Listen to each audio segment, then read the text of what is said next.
Lieutenant Commander Nia Briggs stood in the federal courthouse. Her navy dress blues exchanged for an orange jumpsuit, steel handcuffs cutting into her wrists. Just 12 hours earlier, she was preparing to receive the Medal of Honor. Now she faced treason charges that could end her life. Then Admiral Vaughn walked in. The Eastern District Federal Courthouse in Norfolk, Virginia, buzzed with unusual activity for a Tuesday morning. Media vans lined the street outside, their satellite dishes reaching toward gray October skies like mechanical flowers, seeking signal instead of sunlight. Inside, courtroom 4A was packed beyond capacity, with spectators filling every available seat and overflow crowds gathering in the hallways. The air crackled with tension and whispered conversations as military personnel, journalists, and curious civilians waited for proceedings that would either vindicate or destroy one of the Navy's most decorated female warriors. Lieutenant Commander Nia Briggs had never imagined she would see the inside of a federal courtroom as a defendant. At 34, she represented the pinnacle of military excellence, the first black woman to complete Navy SEAL training, a sniper with confirmed kills across 3 combat deployments, and the recipient of 2 Silver Stars, a Bronze Star with fee device, and numerous other commendations. Her service record read like a textbook example of courage, competence, and unwavering dedication to duty. But Briggs's current circumstances were far removed from her military achievements. She sat at the defendant's table in an orange prison jumpsuit, her hands shackled, her natural hair pulled back in a regulation style that somehow maintained her dignity despite the circumstances. Her dark eyes, which had once peered through sniper scopes with deadly precision, now surveyed the courtroom with the same tactical awareness that had kept her alive in the world's most dangerous places. The charges against her were devastating treason, espionage, and violation of the Espionage Act. Each count carried the potential for life imprisonment or even death. The woman who had risked her life countless times for her country now faced the possibility that same country would execute her for what prosecutors claimed was the ultimate betrayal. The central challenge was as complex as it was terrifying. Briggs had discovered something during her final mission in Afghanistan that powerful people wanted buried forever. Project Echo, a classified bioweapons program involving human experimentation on Afghan civilians, represented a violation of international law so severe that its exposure could topple governments and destroy careers. When Briggs had tried to report her findings through proper channels, she found herself facing charges that seemed designed not to seek justice, but to silence her permanently before the truth could emerge. The journey to this courtroom had begun 6 months earlier in the mountains of Afghanistan, during what was supposed to be Briggs's final deployment before transitioning to a training role at Coronado. Operation Silent Thunder was presented as a routine extraction mission retrieve a captured CIA asset from a Taliban compound and eliminate any threats. But when Briggs's team reached the target location, they discovered something that changed everything. The compound wasn't just a Taliban stronghold. It was a research facility operated by Black River Consulting, a private military contractor working under deep cover. Inside, Briggs found evidence of human experimentation that violated every international treaty on biological weapons and human rights. Afghan civilians, including children, were being used as test subjects for experimental pathogens designed to target specific genetic markers. The decision that would ultimately land her in federal court came when Briggs chose to document the evidence instead of following her orders to destroy the facility and eliminate all witnesses.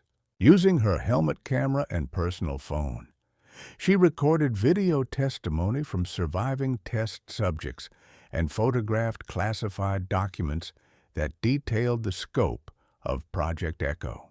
It was a decision driven by conscience rather than protocol, and it would cost her everything. Briggs's plan had been straightforward: gather irrefutable evidence, report through proper channels, and trust that the system would handle the rest. She believed that her stellar service record and reputation for integrity would protect her when she presented her findings to her commanding officers. The evidence was overwhelming video testimony, classified documents, medical records showing systematic torture and experimentation on innocent civilians. She had meticulously documented everything, creating multiple copies of the evidence and storing them in secure locations. Her report was comprehensive, detailing not just what she had discovered, but also the chain of command that had authorized the operation and the private contractors who had implemented it. Briggs believed that exposing Project Echo was not just her duty as a soldier, but her obligation as a human being. The plan required careful timing and absolute discretion. She would present her findings to Admiral Vaughn, a man she respected and trusted, believing that his integrity would ensure proper investigation and accountability. But Briggs had underestimated the depth of the conspiracy and the lengths to which powerful people would go to protect their secrets. Briggs's first attempt to report her findings came immediately upon her return to the United States. She requested a private meeting with Admiral Vaughn, presenting her evidence in a secure briefing room at the Pentagon. The Admiral's reaction was not what she had expected. Instead of outrage at the violations she had uncovered, Vaughn seemed troubled by her possession of the classified materials. "Lieutenant Commander," Vaughn had said carefully, "these allegations are extremely serious, but so is your unauthorized collection of classified information. You understand the position this puts us in." Briggs had expected support, not concern about protocol violations. She explained her reasoning, emphasizing the humanitarian crisis she had witnessed and the legal obligations to report war crimes. But within 48 hours of her meeting with Vaughn, Briggs found herself under investigation by Naval Criminal Investigative Service, NCIS. Her security clearance was suspended, her access to classified materials revoked, and her personal devices confiscated. The woman who had risked her life to expose wrongdoing was now being treated as a security threat by the very institution she had served with distinction for over a decade. The first day of Briggs's legal battle began with her arrest at 0500 hours, just as she was preparing for her morning run. FBI agents surrounded her apartment, executing a search warrant that authorized them to seize any materials related to her military service. The timing was deliberate. Her Medal of Honor ceremony was scheduled for that afternoon, and her arrest ensured maximum public humiliation. The charges read like a prosecutor's dream and a defendant's nightmare: conspiracy to commit espionage, unauthorized disclosure of classified information, and treason. Each count was supported by evidence that Briggs herself had gathered, now twisted to portray her as a traitor rather than a whistleblower. The irony was devastating. Her attempts to expose war crimes were being used as proof of her disloyalty to her country. Her military-provided attorney, Captain Sarah Martinez, was competent, but clearly overwhelmed by the scope and complexity of the case. Martinez had handled courts-martial and administrative violations, but never a treason case with national security implications. During their first meeting, she advised Briggs to consider a plea bargain that would result in a life sentence rather than potential execution. The case quickly attracted national attention, dividing public opinion along predictable lines. Military veterans and civil rights organizations rallied to Briggs's defense, arguing that she was being persecuted for exposing war crimes.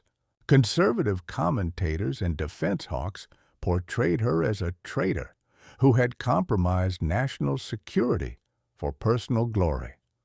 The media coverage was intense and often sensationalized. Cable news programs featured heated debates between legal experts, military analysts, and political commentators.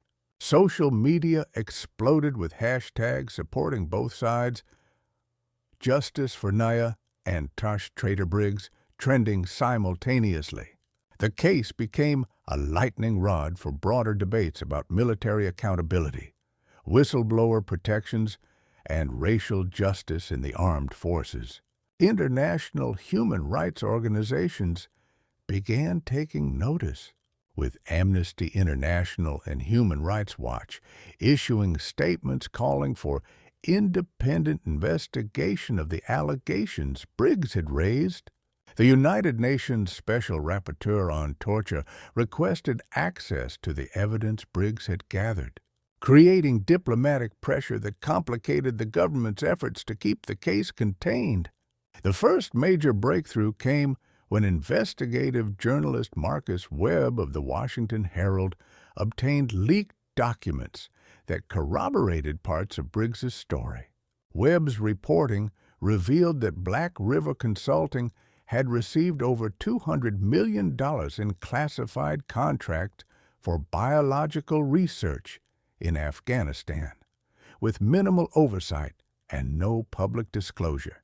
The leaked documents didn't contain the most damaging evidence that Briggs possessed, but they established the existence of Project Echo and raised serious questions about government oversight of private military contractors.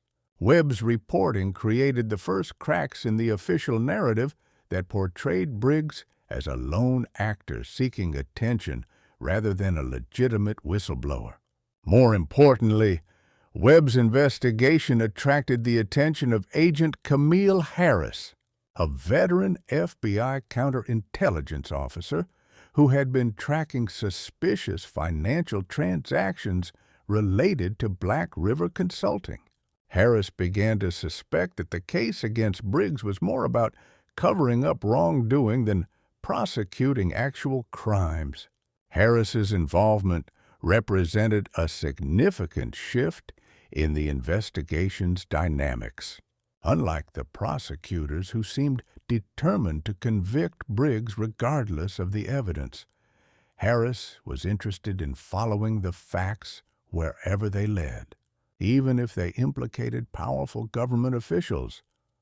As the trial date approached, the stakes continued to escalate. Briggs's legal team, now reinforced by civil rights attorneys working pro bono, uncovered evidence of prosecutorial misconduct and selective enforcement. They discovered that other military personnel who had reported similar concerns had been quietly transferred or forced into early retirement, while Briggs faced criminal charges. The defense strategy centered on demonstrating that Briggs's actions were legally protected under whistleblower statutes and morally justified under international law. They planned to argue that her duty to report war crimes superseded her obligation to maintain classification of illegal activities. But the prosecution had significant advantages, including the ability to classify much of the evidence and conduct portions of the trial in closed session. They argued that national security considerations outweighed any potential wrongdoing that Briggs claimed to have discovered. The case was attracting international attention, with foreign governments and international bodies closely monitoring the proceedings. The outcome would have implications far beyond Briggs's personal fate, potentially affecting America's credibility in international forums and its ability to hold other nations accountable for war crimes. The crisis exploded during the trial's third day when prosecutor James Morrison announced that the government would be seeking the death penalty. The announcement came without warning, catching even Briggs's experienced legal team off guard. Morrison argued that Briggs's actions had provided aid and comfort to enemies of the United States and compromised ongoing operations that resulted in American casualties. The courtroom erupted in chaos as supporters gasped and Briggs's mother collapsed in the gallery. Judge Patricia Hawkins struggled to maintain order as defense attorneys objected vehemently to the surprise announcement. The prosecution's decision to seek capital punishment transformed the case from a complex legal matter into a life-or-death struggle that captured global attention. But the announcement also revealed something crucial. The government was more desperate to silence Briggs than anyone had realized. Legal experts noted that treason cases rarely resulted in death sentences, and the prosecution's escalation suggested they feared what she might reveal during a lengthy trial. The decision backfired by drawing even more attention to the case and raising questions about the government's true motivations. International pressure intensified immediately, with allied governments expressing concern about America's treatment of military whistleblowers. The European Union issued a formal statement calling for proportional justice and expressing concern about the death penalty's application to cases involving alleged war crimes reporting. The pivotal moment came during Briggs's testimony on the fourth day of trial. Shackled and wearing her orange jumpsuit, she took the stand with the same composure she had shown in combat. Her testimony was methodical and devastating, describing in clinical detail the human experimentation she had witnessed at the Afghan facility. "I found children," Briggs testified, her voice steady despite the horrific subject matter. "Some couldn't have been more than 8 years old. They were being used to test biological agents designed to target specific genetic markers. The researchers were documenting how different ethnic groups responded to various pathogens." The courtroom was silent as Briggs described the systematic torture and murder she had witnessed. She explained how she had tried to save the surviving test subjects, providing medical aid and documenting their testimonies before evacuating them to safety. Her actions had saved lives, but they had also violated direct orders to leave no witnesses. Prosecutor Morrison's cross-examination was brutal, focusing on Briggs's violation of orders and unauthorized collection of classified materials. He painted her as a rogue operator who had compromised national security for personal glory. But his aggressive tactics backfired when Briggs calmly responded to each accusation with detailed explanations of her moral and legal obligations under international law. The testimony was being broadcast live on C-SPAN, and social media exploded with support for Briggs. "Hero, not traitor," began trending worldwide as people shared clips of her testimony and expressed outrage at her treatment. The government's case was crumbling in real time as public opinion shifted decisively in Briggs's favor. The turning point came when Agent Harris, working independently of the prosecution team, uncovered financial records that revealed the true scope of the conspiracy. Black River Consulting had been paying bribes to government officials, including Senator James Williams, who sat on the Armed Services Committee and had oversight of classified military programs. Harris's investigation revealed that Williams had personally approved the contracts for Project Echo and had received over $2 million in payments disguised as consulting fees. The revelation implicated one of the Senate's most powerful members in war crimes and corruption, raising the stakes far beyond Briggs's individual case. More damaging still, Harris discovered that the prosecution team had been coordinating with Black River's attorneys to suppress evidence that would exonerate Briggs.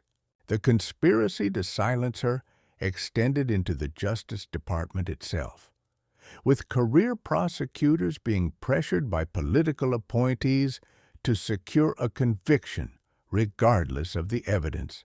The revelations created a constitutional crisis, with Congress demanding investigations and international bodies calling for independent oversight of American war crimes prosecutions.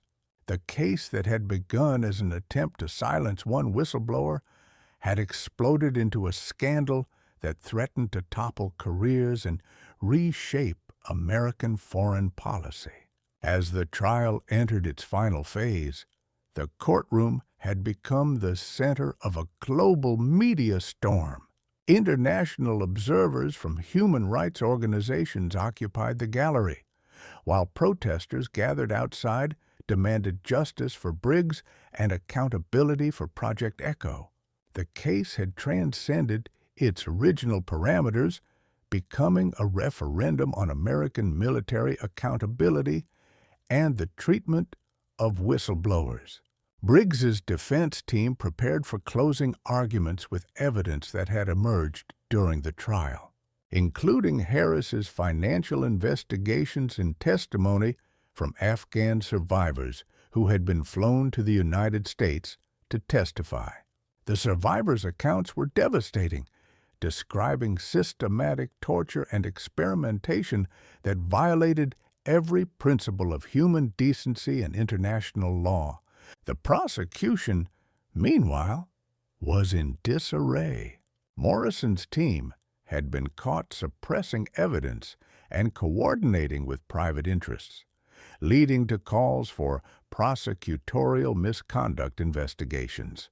Several government witnesses had recanted their testimony after being confronted with evidence of the broader conspiracy. But the most significant development was the growing list of high-ranking officials who were distancing themselves from the case. Secretary of Defense Margaret Chin issued a carefully worded statement expressing concern about the allegations Briggs had raised, while several Joint Chiefs members privately indicated their support for a full investigation. Despite the mounting evidence in her favor, Briggs faced a moment of profound doubt as she prepared for the trial's conclusion. The death penalty remained on the table, and she understood that powerful forces were still working to destroy her. Her faith in the system that had defined her adult life had been shattered by the conspiracy she had uncovered and the betrayal she had experienced. In her cell, the night before closing arguments, Briggs wrote letters to her family, unsure whether she would survive the legal and political forces arrayed against her. She had sacrificed everything: her career, her freedom, her reputation to expose war crimes. But she couldn't be certain that her sacrifice would ultimately matter. The doubt was natural and human, but it was tempered by her conviction that she had done the right thing. Whatever the personal cost, she had prevented further atrocities and given voice to victims who had been silenced by power and secrecy. The final day of trial began with unprecedented security measures as threats against Briggs and key witnesses had escalated throughout the proceedings. Federal marshals surrounded the courthouse while protesters and counter-protesters faced off across police barricades. The atmosphere was electric with tension as the nation waited to see whether justice would prevail or whether powerful interests would succeed in silencing one of the military's most decorated warriors. Inside the courtroom, Briggs sat at the defense table with the same composure she had maintained throughout the ordeal. Her family occupied the front row of the gallery, their faces reflecting the strain of months of uncertainty and public scrutiny. International observers filled the remaining seats, their presence a reminder that the world was watching America's handling of war crimes allegations. The pressure was immense, with careers, reputations, and potentially Briggs's life hanging in the balance. Prosecutor Morrison's closing argument was a desperate attempt to salvage a case that had been undermined by revelations of corruption and cover-up. He focused on technical violations of classification laws, arguing that Briggs's good intentions didn't excuse her breach of security protocols. The defendant may believe she was serving a higher purpose, Morrison argued, but the law is clear. Unauthorized disclosure of classified information is treason, regardless of motivation. The argument fell flat in a courtroom that had heard testimony about systematic torture and human experimentation. Morrison's technical focus seemed petty and vindictive compared to the moral weight of Briggs's revelations. His attempts to portray her as a glory-seeking traitor were undermined by the evidence of her consistent efforts to work within the system before going public. The prosecution's case had been fatally weakened by the exposure of the broader conspiracy, making Morrison's arguments seem like desperate attempts to protect the guilty rather than prosecute the innocent. The courtroom's atmosphere changed dramatically when the defense began their closing argument. Lead attorney Maria Santos, a former military prosecutor herself, delivered a passionate defense of Briggs's actions that resonated far beyond the courtroom walls. Lieutenant Commander Briggs is not a traitor, Santos declared. She is a hero who risked everything to expose war crimes and save innocent lives. Santos methodically dismantled the prosecution's case, highlighting the evidence of corruption and cover-up that had emerged during the trial. She presented Briggs's actions as not just legally justified under whistleblower protections, but morally required under international law and military codes of conduct. The most powerful moment came when Santos played video testimony from Afghan survivors, their voices describing the horrors they had endured and their gratitude to Briggs for saving them. The courtroom was silent as a young girl, speaking through an interpreter, thanked the American soldier lady who had given her medical treatment and helped her escape. The testimony was devastating to the prosecution's portrayal of Briggs as a traitor. Here were the very people she was accused of helping America's enemies, thanking her for saving their lives and exposing the crimes committed against them. The moment of victory came not from the jury's verdict, but from an unexpected source. As Santos concluded her closing argument, the courtroom doors opened and Admiral Vaughn entered, flanked by a team of military investigators. The Admiral's presence immediately changed the courtroom's dynamics, as everyone recognized that something significant was about to happen. Vaughn approached the bench and requested a private conference with Judge Hawkins. After several minutes of hushed conversation, the judge returned to her seat with an expression of profound gravity. "Ladies and gentlemen," she announced, "in light of new evidence that has come to light, I am declaring a recess while federal authorities conduct additional investigations." The announcement sent shock waves through the courtroom as spectators realized that the case had taken another dramatic turn. Vaughn's intervention suggested that the conspiracy Briggs had exposed was even deeper than anyone had imagined, and that justice might finally be within reach. Admiral Vaughn's intervention led to the immediate suspension of proceedings and the launch of a comprehensive investigation into Project Echo and the broader conspiracy to silence Briggs. Within hours, FBI agents were executing search warrants at Black River consulting offices and the homes of implicated government officials. Senator Williams was arrested at his Capitol Hill office, charged with bribery, conspiracy, and accessory to war crimes. The charges against Briggs were dropped completely, with the Justice Department issuing a rare public apology for the prosecutorial misconduct that had characterized the case. She was released from custody and reinstated to active duty with full honors, though she chose to retire rather than continue serving in a system that had betrayed her so completely. The immediate vindication was sweet, but it couldn't erase the trauma of months in custody facing potential execution for doing the right thing. Briggs emerged from the courthouse to crowds of supporters, but the victory felt hollow given the cost she had paid. The long-term impact of the Briggs case was transformative for military accountability and whistleblower protections.